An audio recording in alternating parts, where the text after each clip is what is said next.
Muy buenas noches tengan todos, me da mucho gusto verlos de nuevo. Gracias a Dios que podemos estar aquí para exaltar el nombre de Dios y poder glorificarlo y levantar su nombre en alto. Pues, ¿quién tiene gozo por poder alabar a Dios en esta noche? Amén, ¿verdad? Es una gran oportunidad y un gran privilegio. Vamos a orar. Padre, gracias por esta noche tan preciosa que nos regalas, Padre.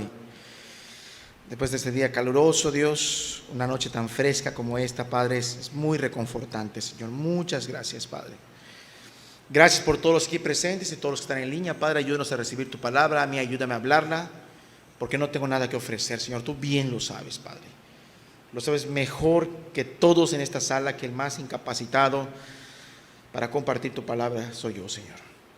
Ayúdame, Padre, y glorifícate en el nombre de Jesús. Amén. Muy bien. Vamos a abrir nuestras Biblias, por favor, en 1 Corintios capítulo 1. 1 Corintios capítulo 1, desde el verso 1.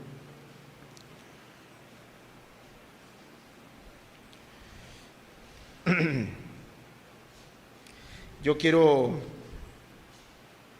que hagamos un análisis breve de la carta de los Corintios, la primera y la segunda carta de los Corintios. Con la ayuda de Dios vamos a estudiar las dos cartas. Y digo un análisis breve porque voy a evitar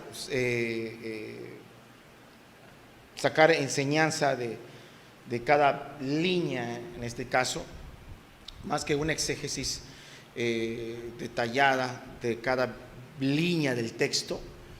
Voy a agarrar la idea que abarcan varios versículos, en este caso de los primeros versículos del capítulo 1, y en base a eso vamos a estudiar.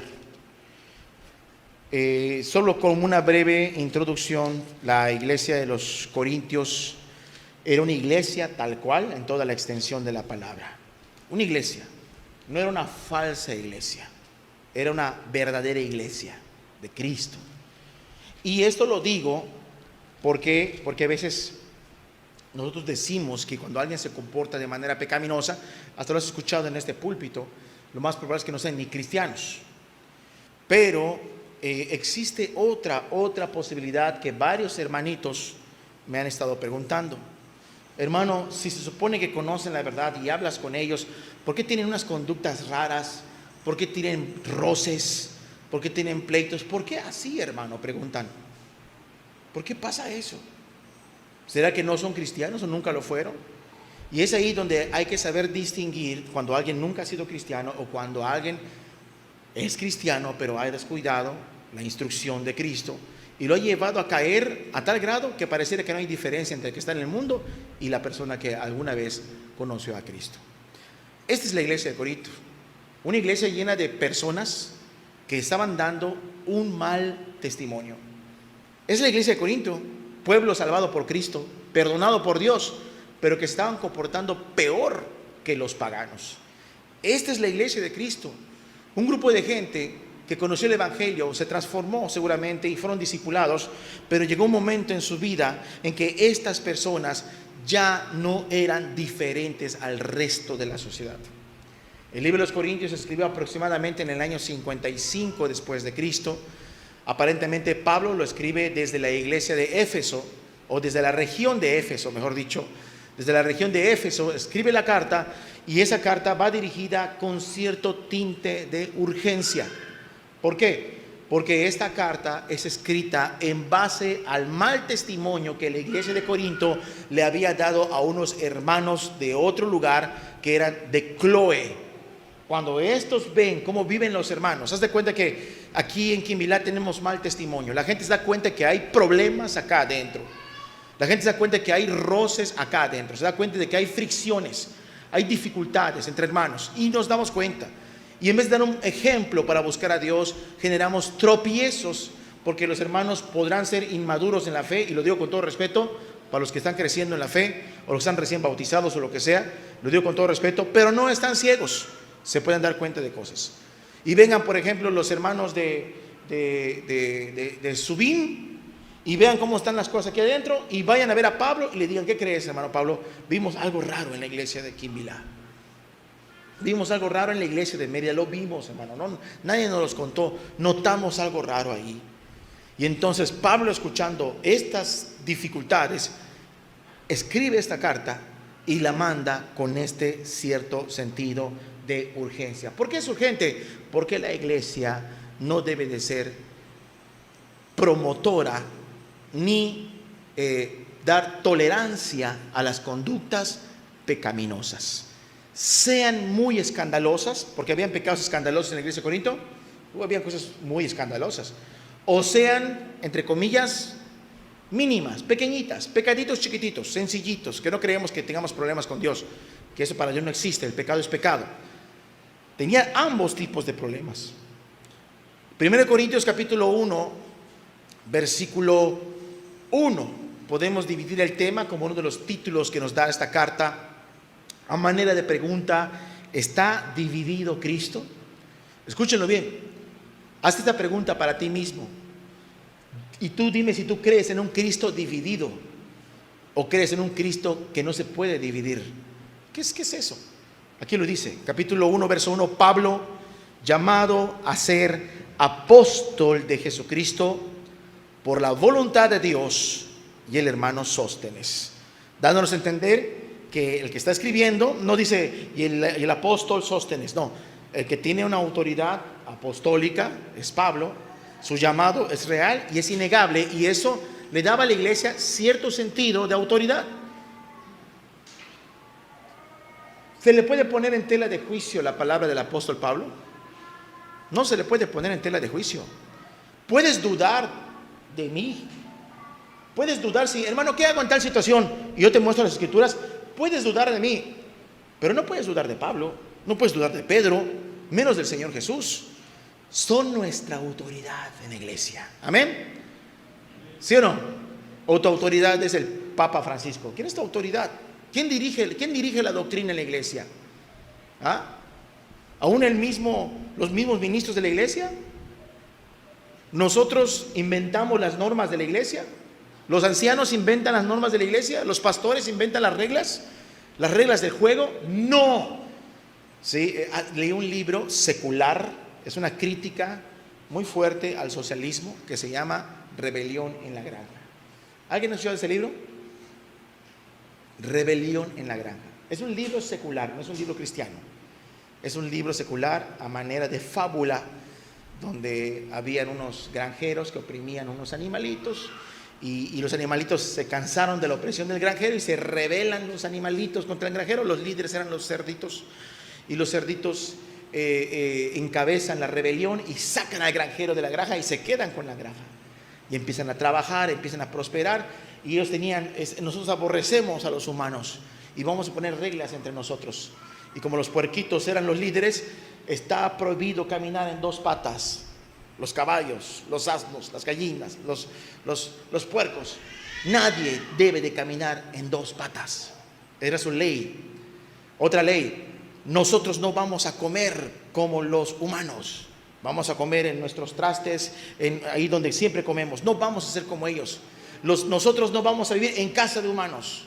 Te pongo este ejemplo, ¿por qué? Porque en esa fábula, que es una crítica al socialismo, menciona de que de repente los puercos empezaron a usar ropa humana, empezaron a vivir dentro de la casa del granjero, se ponían zapatos de granjero, se sentaban en la mesa del granjero y de repente empezaban a andar en dos patas. Y todos aquellos que los seguían y los adoraban, porque eran los líderes que los habían rescatado de la opresión del granjero, se daban cuenta de que sus líderes se volvieron peores y pusieron reglas, y empezaron a modificar las reglas que ellos mismos pusieron, borraban y tachaban y decían: pero si no eres puerco, si eres puerco te aplica la regla, pero si no eres puerco no te aplica. Empezaron a modificar las reglas del juego. En la iglesia no funcionan así las cosas. Nosotros no podemos torcer la Biblia a nuestra manera. Si Pablo dice algo, tiene peso, hermanos. Y todo lo que vamos a leer debe de tener un gran peso sobre la iglesia. Estoy hablando a nivel general, Quimbilá, Mérida, Subincancap, y donde quiera que haya cuerpo de Cristo, debe de tener un peso. Es una radiografía de la salud, del estado de la salud de la iglesia. Y si nos vemos reflejados en esta radiografía, como iglesia estamos mal o estamos enfermos. Ya que entendemos la posición de Pablo, dice en el versículo 2, a la iglesia de Dios. No está hablando a la falsa iglesia o a los que se llaman cristianos. No, le está hablando a la iglesia. ¿Qué le pertenece, Corinto? Le pertenece a Dios. O sea que aún nosotros debemos de tener consideración y misericordia cuando veamos un movimiento con cosas raras. ¿Por qué? Porque a lo mejor el liderazgo no está andando correctamente. Porque a lo mejor el liderazgo es responsable de la decadencia de la iglesia. Y nosotros vamos a rendir cuentas a Dios si hacemos mal las cosas. O lo va a dar el que está recién bautizado. ¿Quién va a dar cuenta de las cosas? ¿Uno que acaba de entrar a la iglesia? ¿Uno que ya tiene su tiempo? ¿Uno que ya está sirviendo? En este caso, aunque ande mal, deberíamos de considerar qué tal si es iglesia de Dios. Y yo le decía a veces, hermano, ¿por qué pasa esto? Que algunos se comportan raro. Puede ser que nunca esté salvo, pero también puede ser que conoció a Cristo y le tocó la de malas de tener un mal discipulado. Y perdió su responsabilidad de la lectura bíblica, perdió su responsabilidad de comunión con Dios, dejó de guiarse por lo que la palabra indica y empezó a creer lo que le cuentan desde el púlpito. Pero hermano, entonces ¿cómo sabemos? Me estaban preguntando hace poco, ¿cómo sabemos quién es hijo de Dios y quién no? La respuesta es sencilla. Si esa persona nació de nuevo y ha sido mal discipulado y tiene muchos años andando mal, va a comprender algo. Cuando la palabra sea clara en su vida, si es nacido de nuevo, ¿cuál va a ser su reacción inmediata? Si tuvo mal discipulado, su reacción inmediata al entender las escrituras es ajustarse a lo que Dios dice. Y ahí tú te vas a dar cuenta, este es hijo de Dios. ¿Por qué? Porque se está ajustando, se va a arrepentir, va a corregir, va a buscar a Dios, va a hacer las cosas bien.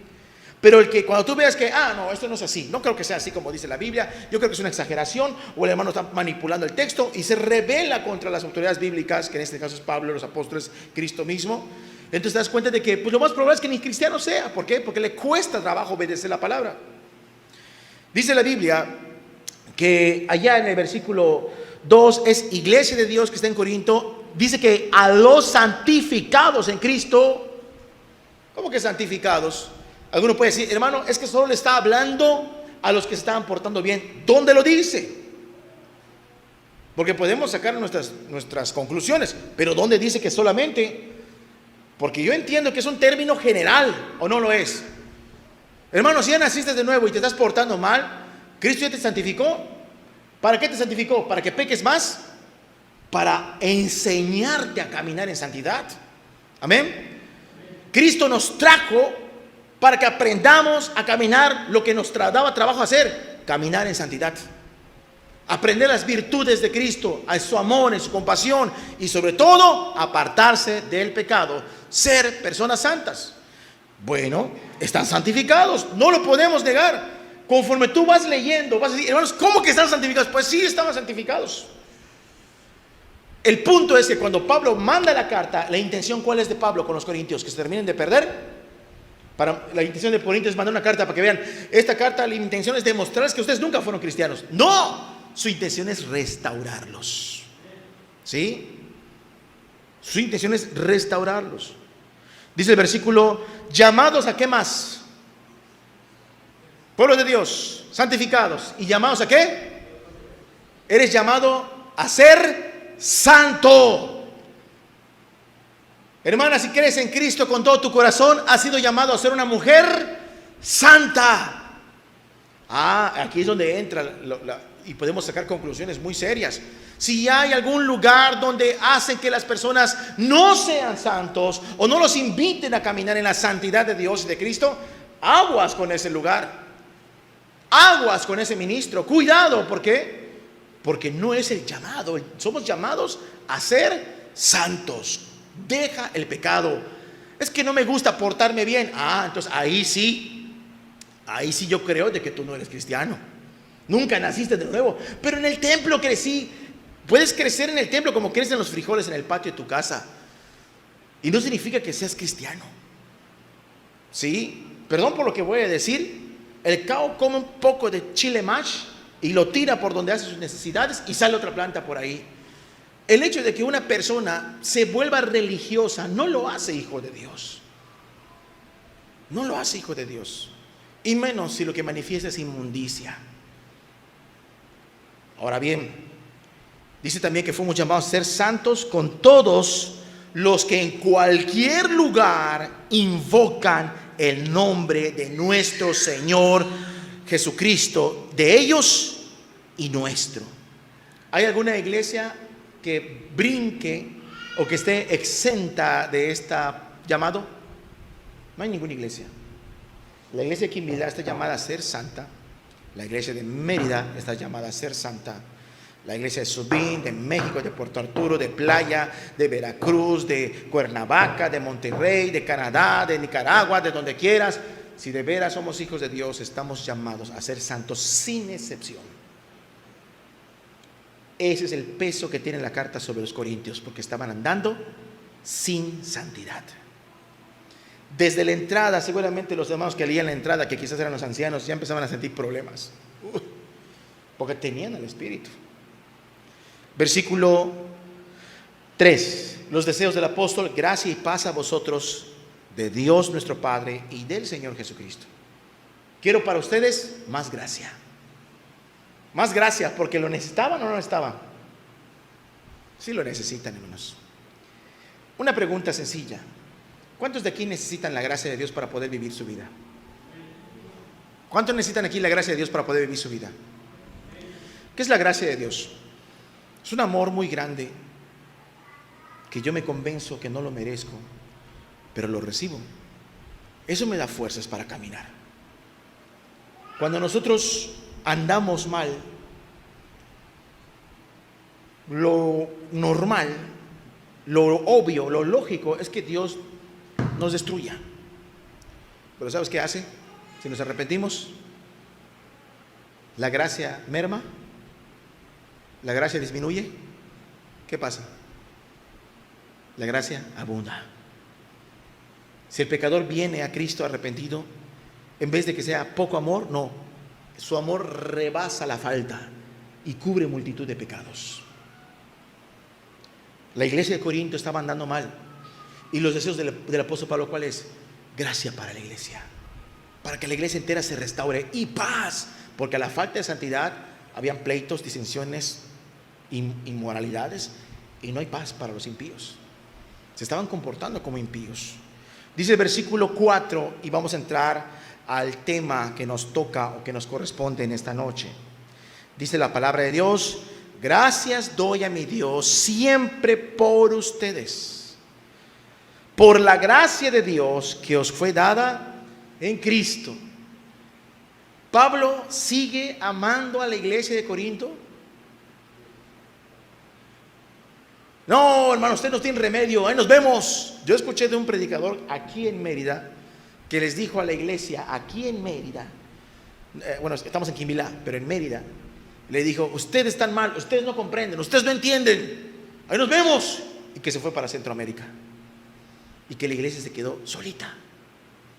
¿Todo por qué? Porque la gente le daba trabajo recibir la palabra, le daba trabajo ser diligente, pero no faltaban a las reuniones. ¿La iglesia está a falta de disposición o el ministro está a falta de paciencia? ¿Qué creen ustedes? Miren, hermanos, conociéndome, escúchenlo bien, conociéndome, hace tiempo hubieran mandado volar el ministerio.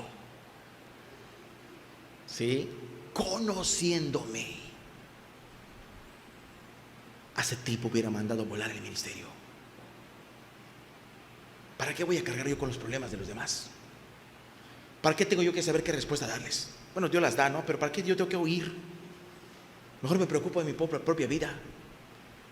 Conociéndome, el apóstol Pablo no pensaba así de la iglesia. Y es lo que nos enseña el apóstol Pablo. Si estamos de alguna manera sirviendo, y eso va para los hermanos que se están sirviendo, tenemos que ser pacientes con ellos, con todos, ¿o no? Lo hemos leído antes, una referencia rápida sin perder 1 Corintios, una referencia rápida. Hebreos, por favor, capítulo 4, rápidamente. Hebreos capítulo 4, versículo 16. Dice: acerquémonos pues confiadamente al trono de la gracia para alcanzar misericordia y hallar gracia para el oportuno socorro. ¿Cuándo necesito más gracia? Más compasión de Dios. Cuando estoy fuerte espiritualmente, cuando estoy bien santificado, estoy bien fortalecido, me siento usadísimo por Dios. Ahí necesito yo esta gran necesidad. No, hermanos. Cuando estás débil, desalentado, quebrado, roto, despedazado, extremadamente tentado, con ideas de que no vas a poder vencer, la invitación, ¿cuál es? Vente corriendo al trono de la gracia para que encuentres ayuda en el momento más necesario. Aquí lo dice: oportuno socorro. ¿Qué es un oportuno socorro? Que viene ayuda cuando más ¿qué? ¿Cuando más qué? Cuando más lo necesitas. Así es. Bueno, ¿qué tiene que ver esto con lo que estamos hablando? 5:1. Porque todo sumo sacerdote tomado de entre los hombres es constituido a favor de ¿quiénes? De los hombres. Uno, ¿por qué es sacerdote? ¿Por qué Aarón es sacerdote? ¿Por sí mismo? No. ¿Está puesto para qué? Para mediar entre Dios y su gente. Está puesto a favor de su propio pueblo. Y dice la palabra, entre los hombres es constituido a favor de los hombres en lo que a Dios se refiere, para que presente ofrendas y sacrificios por los pecados. ¿De quiénes? De los de él, pero por los de su gente. 2, para que se muestre, ¿cómo se debe mostrar el sacerdote con su gente? Paciente con los ignorantes y extraviados. Si alguien se porta mal, ¿cómo hay que mostrarse? Si alguien se porta mal, se está equivocando en su proceder, está actuando, es hermano o es hermana y se está comportando como del mundo. Yo conozco a ciertas personas que parece que su objetivo era desechar a gente de la iglesia, esperar que apenas uno falle, ¿para qué? Para expulsarlo. Pero mi Biblia dice que el hombre que es puesto por sacerdote está ahí a favor de los hombres y tiene que mostrarse paciente con ellos. ¿Para quiénes? Para los ignorantes. Es que yo pensé, hermano, es que no lo he leído. Pues lee tu Biblia. Por ellos hay que ser paciente, ¿sí o no? Y también por los que se extravían. A mí Dios me ha enseñado algo, hermanos. Cuando alguien está en peligro de perderse, hay que reaccionar rápido. Ya después depende de la persona si se arrepiente o no se arrepiente. Por eso el apóstol Pablo manda la carta. Dice el versículo 2: puesto que él también está rodeado de debilidad. Como damos a entender, tiene que ser paciente con los demás porque él reconoce su propia debilidad y reconoce la paciencia de Cristo para con él. ¿Sí se entiende? Volvemos a 1 Corintios capítulo 1, versículo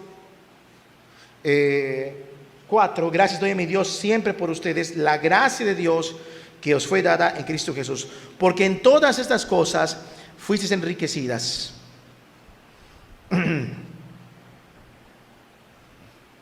Porque en todas las cosas fuisteis enriquecidos en Él, en toda palabra y en toda ciencia, así como el testimonio acerca de Cristo ha sido confirmado entre vosotros. No cabe duda que ustedes conocieron el testimonio de Cristo y lo recibieron bien. De tal manera que nada les falta en ningún don. Ellos estaban faltos de dones. ¿Habían hermanos que sabían predicar? ¿En Corinto? Sí lo sabía. ¿Había hermanos? Otro don. ¿Qué otro don se les ocurre? Profecía. ¿Habían profetas en Corinto? Sí. ¿Había gente que hablaba en lenguas? Un montón. ¿Había gente que a lo mejor interpretaba lenguas? Quizás. ¿Había gente que administraba, que tenía liberalidad? Había un montón. Dice el apóstol Pablo: a ustedes, hermanos, les doy gracias a Dios porque dones no les faltan. Están enriquecidos en los dones. Hace poquito me decía alguien, o nos decía alguien a nosotros, había poder de Dios en aquellos tiempos. Sí, había poder, no lo negamos. Pero el hecho de que haya poder y dones, lenguas y manifestaciones quizás sobrenaturales, ¿es realmente indicio de que la iglesia está andando bien? ¿Tú qué crees? Te lo voy a poner fácil. Tengo profecía y estoy casado con mi esposa.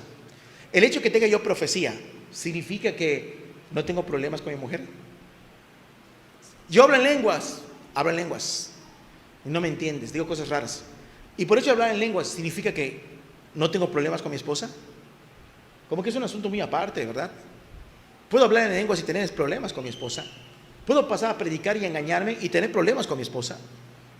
Puedo pasar a hacer un montón de cosas y aparentemente como que tengo mucha unción de Dios, pero tengo problemas con mi esposa. Y tengo una reacción negativa. Los dones no necesariamente es un indicador de que las cosas marchan bien en la iglesia.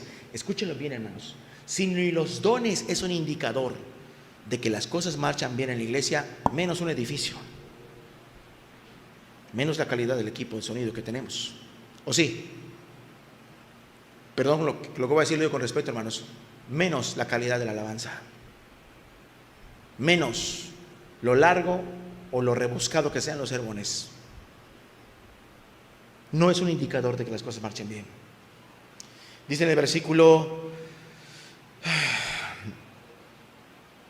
7, de tal manera que nada os falta en ningún don, esperando la manifestación de nuestro Señor Jesucristo, el cual también os confirmará hasta el fin. ¿Qué es confirmar? Que Él desea que permanezcan en el primer llamado que tuvieron, para que seáis, ¿qué dice ya? Irreprensibles. ¿Qué es irreprensibles? Que no se te puede acusar de algo.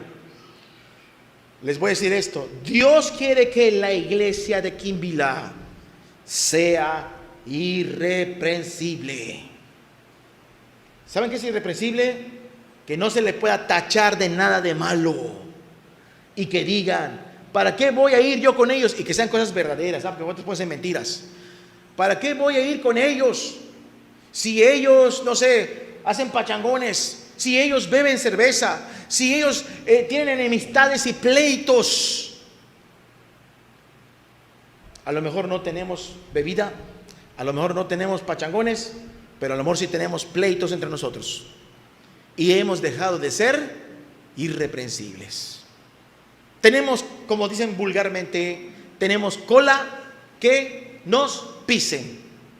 Pero eso sí, vamos a reprender a los pecadores de allá afuera. Vamos a reprender a los pobres católicos que están ahí engañados en su vía crucis. Pero ¿cómo estamos nosotros? ¿Somos irreprensibles? A lo mejor nos aplica ahí Mateo capítulo 6. Quitemos primero la viga de nuestro propio ojo para poder ver bien y quitar la paja del ojo de nuestro semejante. Entonces, ese es el punto. Pablo le recuerda a los corintios: ustedes tienen que ser irreprensibles, y estaban re mal. Dice el texto: en el día de nuestro Señor Jesucristo. Hay tiempo, hermanos. ¿Tiempo para qué? Hay tiempo para restaurar las cosas. Porque imagínate que Pablo escribe esta carta y Cristo llega a los 5 minutos que reciben la carta. ¿Qué hubiera pasado con la iglesia de Corinto?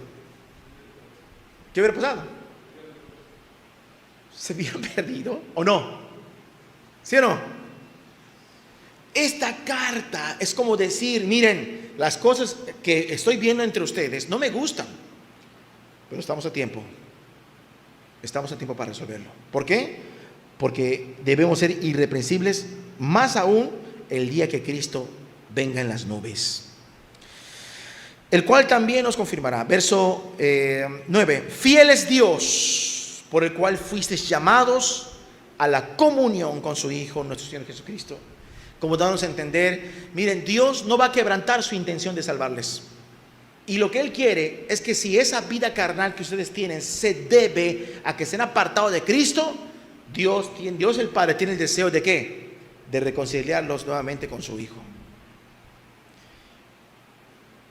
¿Qué se necesita para andar santamente? ¿Normas, reglas, ley? Con ley uno vive santamente. No, porque aunque tengas ley, sabes lo que está bien, pero no lo haces. ¿Sí o no? Sabes lo que está mal, pero lo haces. se requiere estar unido a Cristo. Entonces, cuando uno está unido a Cristo, puede portarse bien. Es el llamado que el apóstol le hace a la iglesia de Corinto. Solo desde ahí, sin mencionar una falta de manera directa, los hermanos ya podían estar bien redarguidos.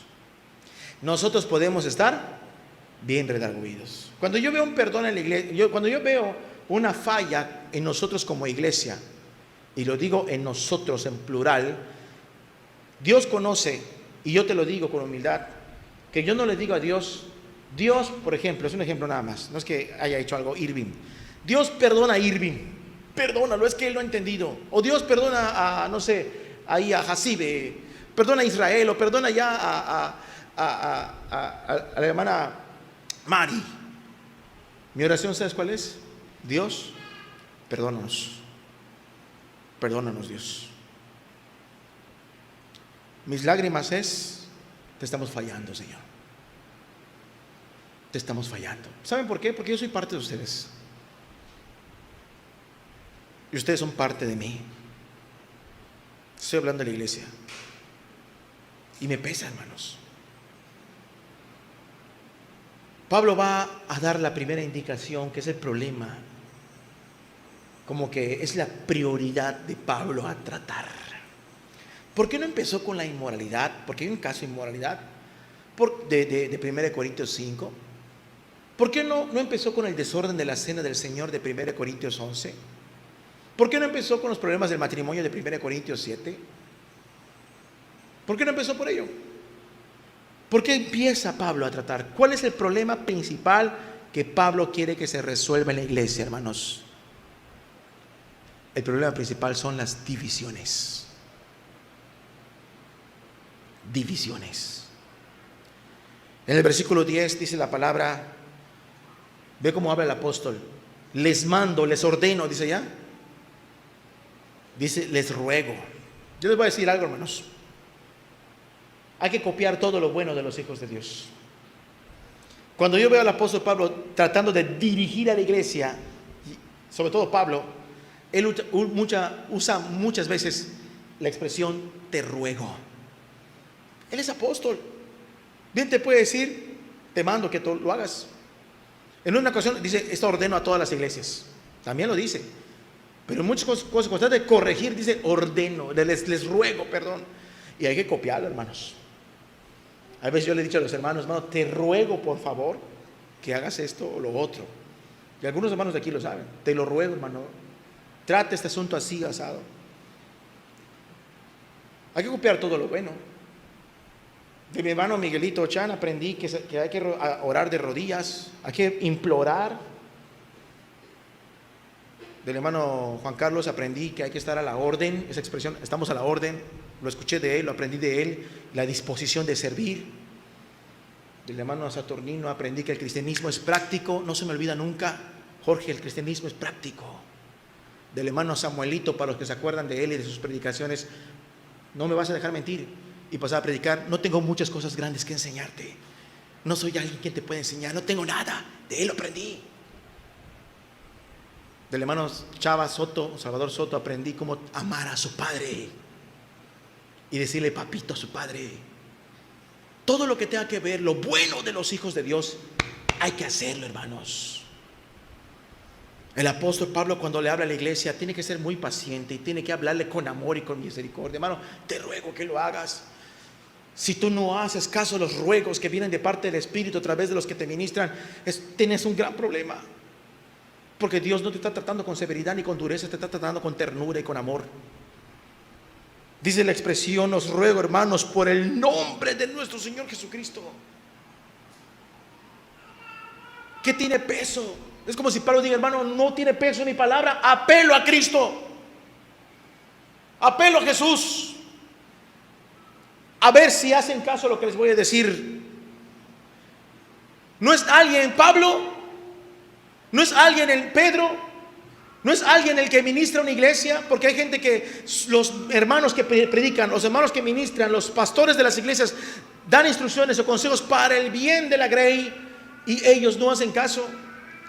no hacen caso, ya no son autoridad para ellos, ya no tienen relevancia sus opiniones, sus instrucciones, sus discipulados.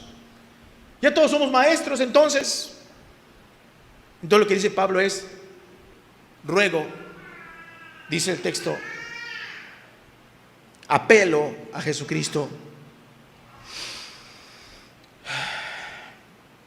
por el Señor Jesucristo, que habléis todos una misma cosa y que no haya entre vosotros, ¿qué dice el apóstol Pablo? No haya ¿qué? ¿Hay división en la iglesia aquí en Vida?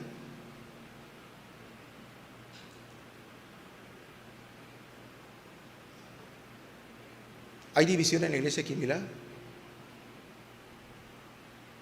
¿Hay división?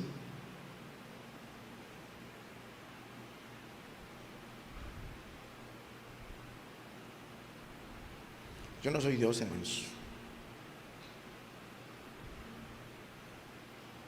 Yo no soy Dios. Pero cuando hay un amor fraternal entre todos, se nota. Y cuando ese amor tan fraterno y tan precioso desaparece entre nosotros, ¿qué crees? También se nota. ¿O no? Se nota. Y no lo noto solo yo. Se acercan a un servidor y me dicen: notamos esto. Dejamos de ser irreprensibles, inclusive hasta entre nosotros mismos. La forma como nos hablamos, la forma como nos tratamos. Quizás ya no aparece Cristo entre nosotros. No es demasiado tarde, hermanos. Dios ama a su iglesia, no está dispuesto a perderla. No está dispuesto a perderla. Dios no tiene preferidos. ¿O sí? A mí me ama más que a ti. No. La sangre de Cristo fue derramada por todos nosotros. Y Él no quiere que nadie se pierda. Pero ¿qué dice la palabra? Te ruego, hermanos, apelo a Jesús. Como dando a entender, ¿qué más quiere Cristo en su iglesia? ¿Que esté dividida? Cristo no quiere que su iglesia esté dividida. Quiero hablarte unos textos referente a esto. Pues vamos a ver un proverbio muy conocido, ¿sí? Proverbios 6, por favor, sin perder Corintios. Proverbios 6, vamos a hacer referencia rápida. No lo vamos a explicar, solo lo vamos a leer. Quizás digamos 2, 3 palabritas y ya. Proverbios 6, 19. Desde el 16, rápidamente. Proverbios 6, 16. 6 cosas odia Dios. 6 cosas odia Dios. Hay como que Dios odia o aborrece Dios, que es lo mismo. Pues sí, hay cosas que a Dios no le gustan. A ver. ¿A Dios le gusta el aborto? No, Dios aborrece el aborto. ¿Le gusta el homicidio? No, aborrece el homicidio. Bueno, hay cosas que Dios de verdad detesta. ¿Qué cosas? Y la séptima es la peor quizás, o la más terrible. Número 1, no le gusta a la gente altiva. Número 2, no le gustan los mentirosos. Número 3, no les gusta a los que lastiman a sus semejantes. Número 4, en el 18, el que maquina malos pensamientos. Tiene malicia. Por todo piensa mal. Número 5, el testigo falso que habla mentiras. Puede ser como el mentiroso anterior, pero no, sino que es alguien que sale a favor de otro aunque no sea verdad. Y número 6, ¿cuál es la peor de todas? El que siembra discordia entre hermanos. Dice que Dios aborrece estas cosas y la sexta la aborrece más que todas. ¿Para qué existo yo en la iglesia, hermanos? ¿Para qué está Jorge Polanco en la iglesia? ¿Para promover la división? Mi mayor deber es velar por la unidad de la iglesia. ¿Sí? Y también el tuyo. Mi mayor deber es velar por la iglesia. He vivido divisiones de la iglesia en mi vida. Una en mi vida no cristiana y una en mi vida cristiana. Considero que la primera división que yo experimenté fue la más dura de todas. Y la segunda fue muy dolorosa, pero no fue la más dura, porque como que ya tenía callo de la anterior. Y yo recuerdo que pues en el primer asunto no teníamos vela en el entierro. Éramos un muchacho en una denominación que se partió en varios pedazos. No teníamos vela en el entierro, no estábamos en la dirigencia ni nada, porque éramos unos niños. Cuando ya estamos en el ámbito cristiano, tampoco éramos alguien relevante en la iglesia. No éramos nadie relevante, ni hermano Polanco, ni predicador, ni ministro, mucho menos pastor, como algunos me dicen. Nada de eso.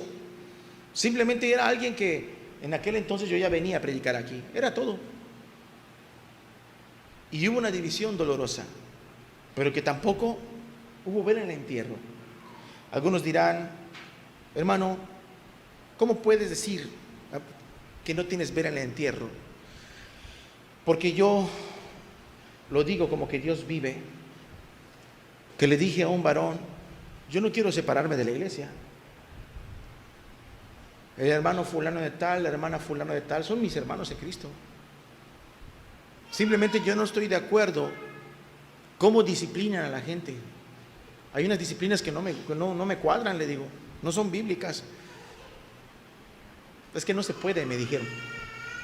Tienes que tomar una decisión. Y yo no puedo tomar una decisión en contra de mi conciencia. Y ni modos. Hubo un día que fue el último día de que pisé la iglesia. Si alguien está errando su camino, ¿sí?, hay que corregirlo o hay que buscarle darle el cortón. Hay que corregirlo con toda paciencia y doctrina. Vamos a avanzar. Siguiente. A Dios no le gusta, debemos de guardar la unidad. A Dios no le gusta el asunto de las divisiones. Vamos a ir rápidamente, Efesios 4, versículo 1 en adelante. Efesios 4, 1 adelante.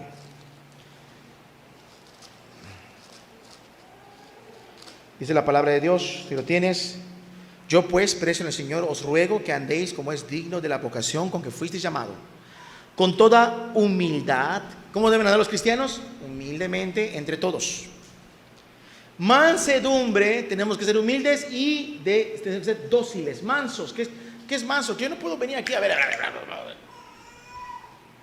bueno, ya, cambia, conviértete, de manera personal. Una cosa es lo que yo te predico aquí, que se oye quizás un poco fuerte, lo que tú quieras, y otra cosa muy diferente cuando hablo personalmente contigo. ¿Cómo te digo las cosas? Y lo voy a repetir otra vez. Si alguno considera que he sido tosco, excedido en mi forma de hablar, tienes libertad para decirme que no es correcto. ¿Sí? Y hazlo. Cuando lo hagas, le voy a pedir a Dios que me ayude a no hacer lo que tenemos la tendencia de hacer. Ah, sí, yo te hablo duro, pero tú también eres así, y tú también eres asado, y nos empezamos a pisar la cola entre los dos. ¿Sí? No, voy a aceptar tu reprensión. Me voy a quedar callado, te lo aseguro. Quizás no hablaré en ese momento, hablaremos después si es necesario. Si no es necesario, ni hablaremos. Pero una cosa es necesaria: si yo quiero conservar mi unidad contigo, mi hermano y mi hermana en Cristo, nacido de nuevo, una discusión caliente no va a ayudar en mucho. ¿O sí? No va a ayudar. ¿Qué más? ¿Dónde me quedé? Soportándoos con paciencia los unos a los otros. Qué buen método para mantener la unidad, ¿sí o no? Sé humilde, sé manso, cálmate, soporta las flaquezas, las debilidades. Así nos dice también Romanos 14, si no me equivoco, 15:1, ¿Qué más dice? Versículo 3. Solícitos, rápidos, dispuestos para guardar la unidad del Espíritu en el vínculo de la paz. Debo de estar dispuesto. No debo de huir, no debo de escapar, no debo de evitarlo, no debo de rechazarlo. Todo lo contrario. Sí. ¿Qué vamos a hablar? ¿Qué vamos a atender? ¿Cuál es el fin? Guardar la unidad. Guardar la unidad. Es el fin. Les ruego en el nombre del Señor Jesucristo que no haya divisiones entre nosotros. Por favor, hermanos. Esta palabra también se los he dicho a las hermanas. Digo, porque son puras mujeres en Mérida prácticamente. Creo que el 90% de la congregación en Mérida son hermanas. ¿Y tú qué crees? ¿Tú crees que las hermanas no a veces les hierve la sangre? ¿Tú qué crees? ¿Tú qué crees? Claro que sí. Pero Dios nos ha ayudado a mediar. ¿Por qué? Porque el fin es guardar la unidad. ¿Sí? Ahí siempre en Efesios 14:3, solo hizo guardar la unidad del Espíritu en el vínculo de la paz. Allá en el versículo 12, todo esto y los ministerios y los servidores tienen un objetivo, y ese es parte de lo que yo veo que me toca como un deber, a fin de perfeccionar a los santos para la obra del ministerio, para la edificación del cuerpo de Cristo. Para eso están los que sirven. 13, hasta que todos lleguemos a la unidad de la fe y del conocimiento del Hijo de Dios, a un varón perfecto, a la medida, a la estatura de la plenitud de Cristo. Mientras más labor se haga correcta del ministerio, ¿qué resultado debe de haber en la iglesia, hermanos? ¿Más división? Antes habían 2 equipos, ahorita hay 3 equipos. El equipo de la hermana Lilia, el equipo de Helmi y el equipo de la hermana Lilia. ¿Sí? Versos contra versos. No se hablan. La hermana Amelia tiene un equipo ahí con otras personitas, la hermana Lilia por ahí. Es un ejemplo, nada más. Y no se llevan. Pasa el tiempo, seguimos ministrando. En vez de enseñar lo que debemos de enseñar, te enseño otras cosas. Te evado el asunto, lo evito porque no queremos problemas, ¿verdad? No vamos a herir la sensibilidad de cada uno de ustedes. Hermanos, prefiero que me dejes de hablar si con eso se trata de que te cambies a Cristo. Prefiero que me aborrezcas por un rato si puedes lograr que reflexiones y te vuelvas a Cristo. Y sabes una cosa, no es la primera vez que tomo esa decisión, que prefiero que me aborrezcan con tal de hacer lo que se debe de hacer. Es interesante que Cristo estaba dispuesto a servir, amar y dar su vida. Él no sabía que iba a ser aborrecido y odiado. ¿Para qué hizo lo que hizo si sabía que lo iban a odiar y aborrecer? Mejor no lo hubiera hecho. Pero prefirió él ser aborrecido con tal de cumplir lo que tenía que venir a hacer, la salvación de nuestras almas. Hermanos, una cosa es verdad. Cuando nosotros vemos división, somos muy tentados a evadir el problema. No queremos tocar el asunto. Dice la palabra allá también, ¿en qué versículo me quedé? Efesios 4:13. Gracias. Hasta que todos lleguemos a la unidad de la fe, del conocimiento del Hijo de Dios, a un varón perfecto, a la medida de la estatura de la plenitud de Cristo. Imagínate que en vez de dividirnos, vamos aprendiendo de Cristo, y cada vez tú te pareces más a Cristo, cada vez Lili es más como Cristo, cada vez Emilia es más como Cristo, cada vez Helmi es más como Cristo, y así cada uno de nosotros somos más como Cristo. Imagínate una congregación llena de Cristos. ¿Se odiarían? ¿Se pelearían? ¿Se aborrecerían? ¿Se dejarían de saludar? A la hora de orar, yo no oro con este Cristo porque este Cristo me cae mal. ¿A eso harían los Cristos? ¿Verdad que no? Se amarían. Voy a orar contigo. Ven a orar conmigo. Vamos a romper el hielo. Vamos a hacer lo que sea necesario para restaurar la unidad. Y si no me quieren hacer caso a mí, yo apelo al Señor Jesús. Porque la iglesia es de Él, no es mía.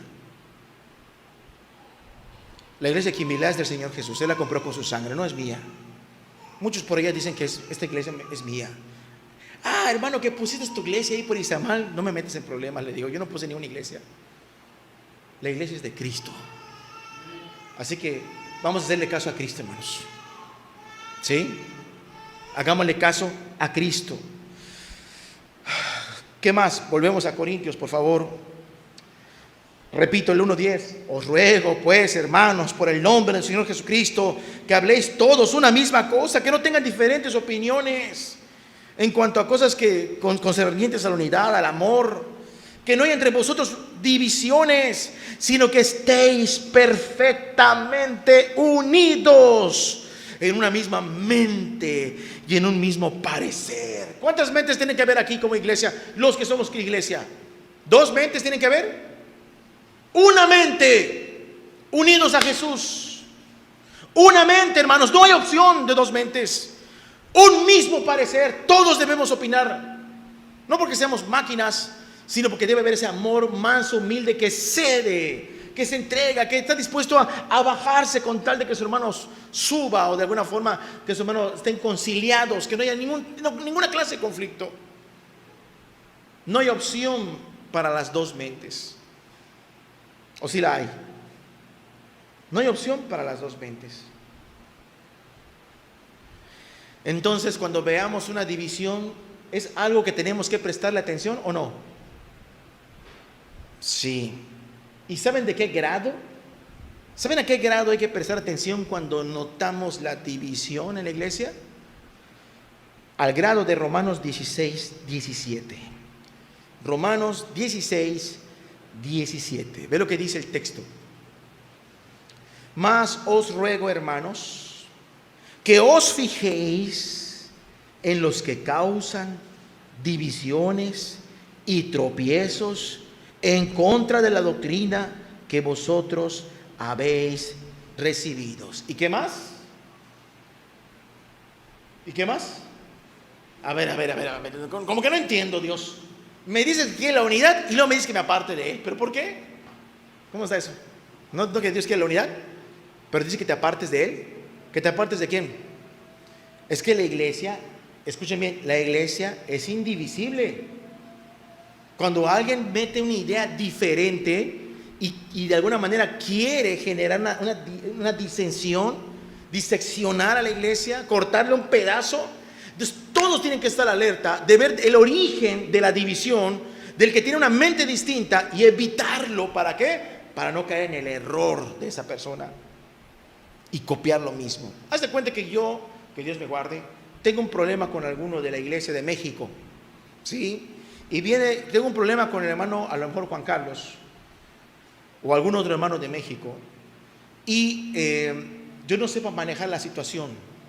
Y en vez de que yo resuelva esos problemas personalmente y los hable cara a cara, porque así se hacen las cosas, no se hablan a espaldas de nadie, se hablan cara a cara, con mansedumbre, con paciencia y perdonando, y aún ofreciendo nuestra vida a su servicio y nuestra casa para hospedar. Así se debe de hacer. Si yo no lo sepa manejar, voy a venir aquí a Mérida, enterado de que el hermano X o Y viene de México, ¿y qué va a pasar? Me voy a comportar como Diótrefes. ¿Cómo se comportó Diótrefes? Viene el hermano Juan, no se pueden juntar con él, porque el hermano Juan está mal. El que se junte con el hermano Juan va a ver. Y de repente viene el hermano Juan, hace una campaña, tú vas, estás bien bendecido porque Dios lo respalda, y yo me entero. Y cuando yo me entere, como yo soy el origen de la disensión, ¿qué crees que va a pasar? Voy a empezar ¿a qué? Apartar. ¿Quién se fue a ver al hermano Juan? Se fue William, se fue Asael, se fue ahí ese de, Miguelito. Pues ellos, por favor, ya no les hablen, porque están mal. ¿No es así una división? ¿Alguien conoce de lo que estoy hablando? Pues sí. Así funciona. Entonces hay que fijarse bien. ¿Para qué? Para apartarse de aquellos que causan una división. Este es el propósito. Allá en Corintios capítulo 1, versículo 11, porque he sido informado acerca de ustedes, hermanos míos, por los de Cloé, que hay entre vosotros contiendas, hay discusiones entre ustedes.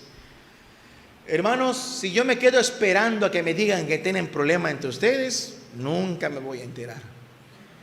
Tiene que venir otros a decirme, dice Pablo, que entre ustedes hay pleitos. ¿Sí o no? La disensión es muy peligrosa. ¿Por qué? Porque mientras la disensión se va formando en el corazón de los creyentes, para que un día esto truene, la disensión mientras trabaja es como el cáncer. Una división es como el cáncer. El cáncer le llaman la enfermedad silenciosa, que empieza a trabajar, tú te sientes sano, pero cuando ya sientes los golpes, el cáncer tiene un gran avance y muchas veces es irreversible y mata a la persona. Así es la división. Mientras se va formando la división en el corazón de los creyentes, se deja meter el pecado de la amargura, del pleito, de la contienda en el corazón. El pecado de la división trata de pasar desapercibido, con tal de contaminar nuestros corazones y un día de estos lograr su objetivo, que es la ruptura total. ¿O no? La ruptura total. Hermanos, yo pudiera creer, si somos una iglesia de 100 personas, de 300 personas, que a veces hay que separarse para hacer la obra efectivamente. Eso sí lo creo. Pero no separarse por un pleito. Yo me llevo a este grupo de ovejas y yo me llevo a este grupo de ovejas. No, sino simplemente porque a veces no es fácil atender a mucha gente. ¿Sí? Entiendo eso, o sea, por distritos va, por zonas, por regiones. Pero, en este caso, si somos pocos, ¿cuántos somos aquí, hermanos? Como dicen por allá, a ojo de buen cubero. No es un dicho vulgar, ¿verdad? ¿No? Así de reojo. ¿Cuántos somos acá? ¿20? ¿Somos 20? ¿Somos 30? ¿Somos 40? ¿50? ¿Cuántos somos acá? ¿60? ¿Cuántos somos? No somos una congregación realmente grande, hermanos. ¿Sí o no? ¿Sí? Sí, cuando empezamos la obra allá en Mérida éramos 3, estábamos sufriendo divisiones con 3 personas. ¿Sabes qué nos mostró el Señor? Nunca van a progresar. Porque si entre ustedes están en un mismo sentir, en una misma mente, ¿cómo quieres que yo meta gente necesitada entre ustedes? Pero si entre ustedes se aman, si esos 3 se perdonan, si estos 3 se soportan, si estos 3 se sobrellevan las cargas, si ustedes 3 aprenden a amarse, Dios nos dijo y Dios ha cumplido. Voy a meter gente entre ustedes. Y bendito sea el nombre de Dios. Ahí está la iglesia de Mérida. ¿O no, hermanos? Y digo bendito el nombre de Dios porque eso lo hace. Pero una cosa sí, el Señor nos puso pero bien cuadrados. Si no resuelven estos problemas entre ustedes 3, no van a poder progresar. Hermanos, ¿saben por qué la iglesia se estanca muchas veces? Por la división.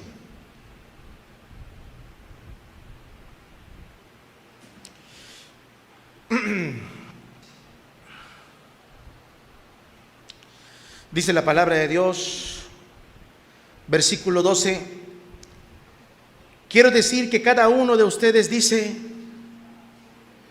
yo soy, yo con el hermano Pablo, y otro que dice, yo soy de Apolos, yo soy de Pedro y yo de Cristo. ¿Sí? Imagínate la iglesia Quimbilá dividida en esos 4 grupos.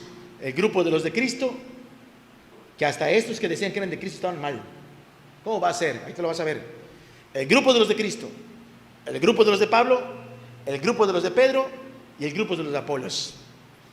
¿Y tú crees que estaba detrás de cada grupo Pedro, Pablo y Apolos? Dale, tú vente conmigo, no te vayas con ellos. ¿Tú crees que Pablo y Apolos y Pedro estaban discutiendo entre ellos estas cosas? A ver, vamos a repartirnos a las ovejas. A ver, ¿cuántas está para ti? Una para mí, como si fueran figuritas. Una tú, una yo, una tú, una yo. ¿Tú crees que los apóstoles estaban discutiendo cuántas ovejas le tocaba a cada quien? ¿El problema en dónde venía? El problema era de los discípulos, que no aprendemos. Y está bien decir, yo soy de Apolos. ¿Quién de ustedes se atrevería a decir, hermanos, yo soy de Jorge Polanco? No te atreverías a decirlo.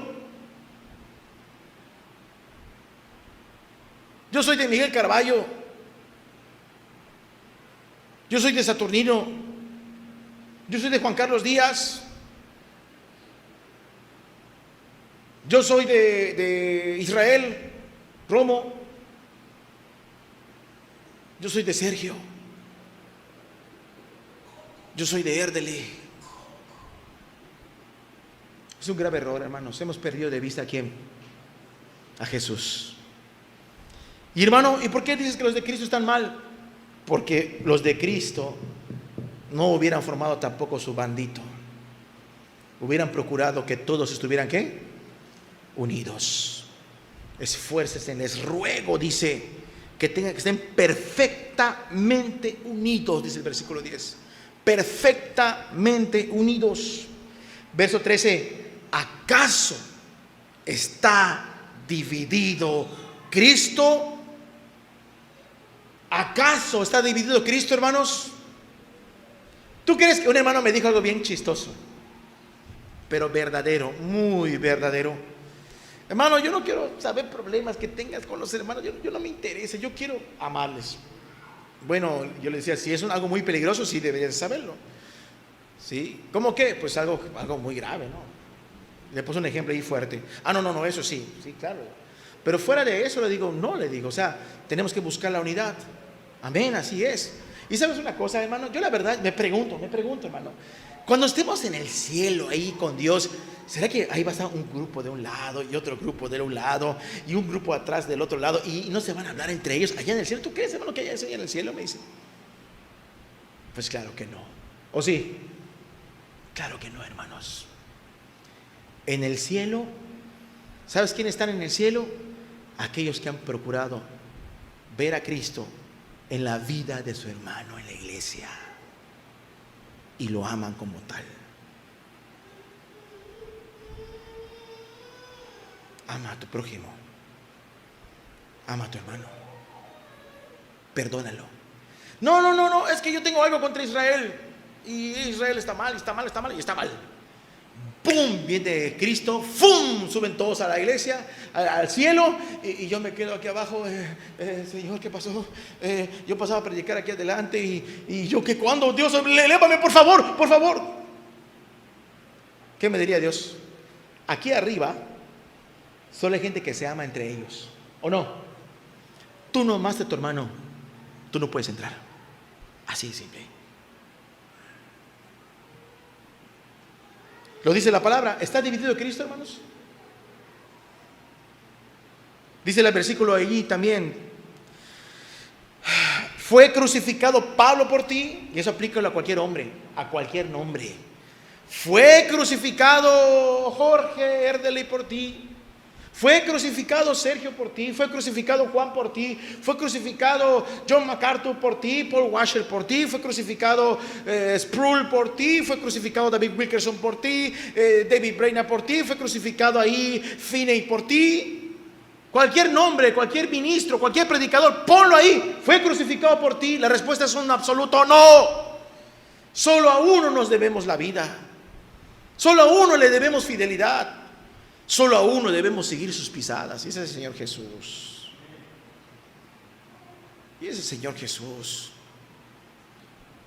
Miremos al Hijo de Dios. ¿O fuisteis bautizados en nombre de Pablo? Y dice el apóstol Pablo, que me encanta cómo habla el apóstol: doy gracias a Dios de que a ninguno de vosotros he bautizado, sino a Crispo y a Gallo. ¿Tenía Pablo prisa por ser él el que bautiza a la gente? ¿Para qué? Para que luego digan, a mí me bautizó Pablo. A mí me ha tocado gente que me diga, hermano, yo quisiera que me bautice fulano de tal. Adelante, si lo ves relevante, adelante. ¿Sí? No sé. Que alguien diga, yo quiero que me bautice el hermano Polanco, ¿le va a añadir algo a tu fe? No lo creo. ¿Le va a añadir algo a la gracia de Cristo? Mucho menos. No tiene nada de relevante, hermano. A lo mejor es meramente significativo por un afecto entrañable, pero fuera de eso no te va a beneficiar en nada. Y dice el apóstol Pablo, yo no tengo prisa por bautizar a la gente. Quizás el apóstol delegaba el bautizo a otros hermanos. Quizás bautizó a Crispo y a Gallo, pero dejó el bautizo a otros. Y dice el apóstol como que, qué bueno que no me puse a bautizar, porque si no, ya todos iban a estar diciendo que son míos. Y dice el texto, eso lo vamos a ver más adelante, una conducta que se ve como al revés, pero tiene un motivo, porque el apóstol Pablo dice, para que ninguno diga que fuisteis bautizado en mi nombre. También bauticé a la familia de Estéfanas, de los demás, no sé si he bautizado a algún otro, pues no me envió Cristo a bautizar, sino a predicar el evangelio, no con sabiduría de palabras, para que no se haga inútil la cruz de Cristo. Pablo que dice, hermanos, yo no fui a predicar para que hacerme una iglesia yo. Es mi iglesia, esta, la de Corinto me pertenece, la de Efeso me pertenece, la iglesia de Galacia son míos, es mío. A ver, ¿tú cuántas iglesias tienes? Yo me he topado con gente, hermanos, que a veces como que, ay, por favor, ya basta, ¿no? Dentro de mi interior, ¿no? Ya párale. Hermano, ¿ves fulanito que está allá? Yo le prediqué. Y esa persona que está allá, ese peloncito, yo también le prediqué. Yo por dentro, no me interesa. ¿Sí? No me interesa. Yo no te voy a decir a cuántos he predicado. No, ¿para qué? El apóstol Pablo dice, yo no vine a hacer adeptos para mí. Yo tengo un deber, predicar a Cristo. Que tú conozcas a Cristo, que tú imites a Cristo. Ese es mi único deber. Imita a Cristo. A mí Jesús no me dijo, ve a bautizar, me dijo, y predica el evangelio. Es lo que voy a hacer. Es el primer punto que Pablo toca con la iglesia de Corinto, que estaba sumida en problemas: la división. Es importante, hermanos. Vamos a orar y vamos a terminar.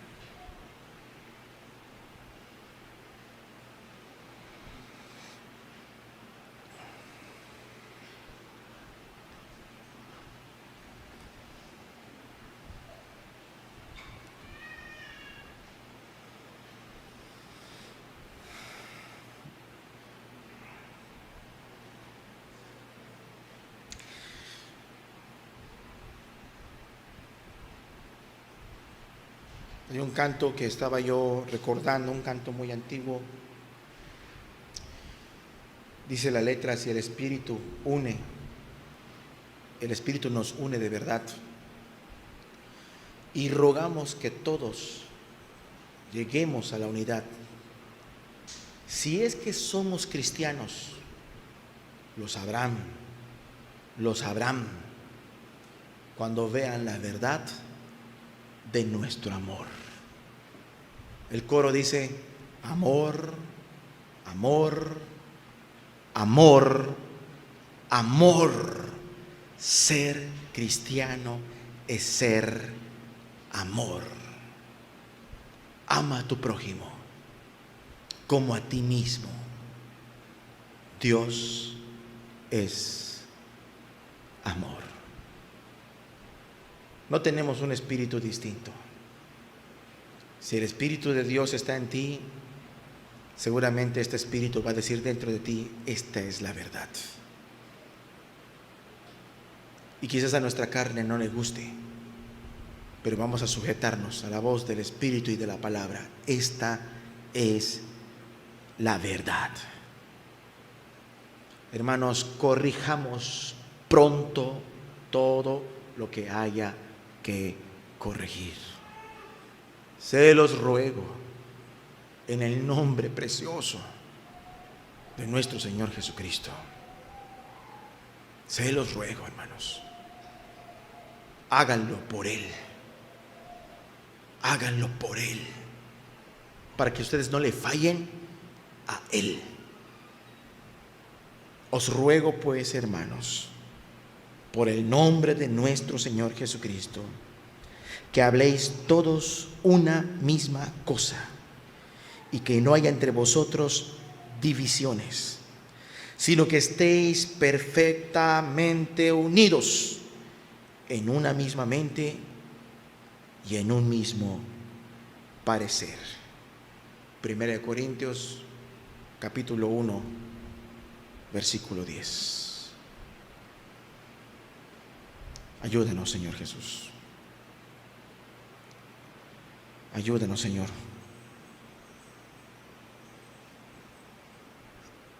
A esforzarnos por mantener esa unidad que tú nos has dado, Señor. Hagamos los cambios. Perdonemos todos los desaires que podamos sufrir. Soportemos las flaquezas de los débiles.